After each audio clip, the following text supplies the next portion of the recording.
আসসালামু আলাইকুম। আজ পবিত্র শ্যাম মাসের 18টা শ্যাম, মানে শ্যাম রমজান মাসের 18 তারিখ। তো আপনারা সবাই হচ্ছে রোজা করছেন। এই 18টা রোজা অতিবাহিত 18 রোজা অতিবাহিত হচ্ছে। যারা বিদেশে আছেন বা যারা আমার বিদেশি বন্ধু, তাদের উদ্দেশ্যে ইংলিশে বলি, উই আর শ্যাম শ্যাম সাধনা, উই আর প্রেয়ার টু আল্লাহ সুবহানাহু ওয়া তাআলা. Allah subhanahu wa ta'ala is very glad to us শ্যাম সাধনা। তো শ্যাম সাধনার একটা আমল শিখিয়ে দিই আপনাদেরকে। এই শ্যাম সাধনা মাসে করলে বেশি সওয়াব, অন্য মাসেও করতে পারবেন।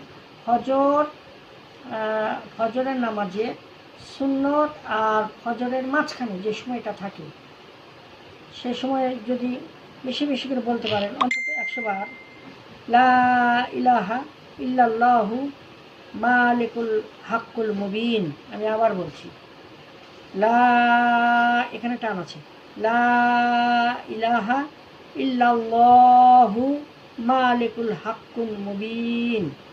এই দোয়াটা ফজরের, মানে যেটা আমরা ভোরে উঠে যে নামাজটা পড়ি, সুন্নত নামাজ পড়ব, পড়ে একটু বসে, যারা পুরুষ মানুষ তারা মসজিদে ফরজ নামাজের জন্য তো ওয়েট করেন, তখন মাঝখানে এই দোয়াটা পড়তে থাকবেন, লা ইলাহা ইল্লাল্লাহু মালিকুল হাক্কুল মুবিন। আর মেয়েরা সুন্নত নামাজ পড়ার পর একটু থেমে, ফরজ নামাজটা না পড়ে একটু থেমে লা ইলাহা ইল্লাল্লাহু মালিকুল হাক্কুল মুবিন, এটা 100 বার করে প্রত্যেক দিন যদি পড়েন, আল্লাহ সুবহানাহু ওয়া তাআলা রিজিক বাড়িয়ে দিবেন।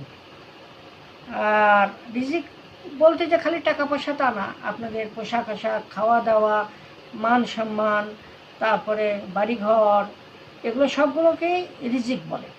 তো এই রিজিকগুলো আল্লাহ বাড়িয়ে দিবেন ইনশাআল্লাহ। এটা পরীক্ষিত, আপনারা করেন। আসসালামু আলাইকুম। নেক্সট ভিডিওতে আবার দেখা হবে।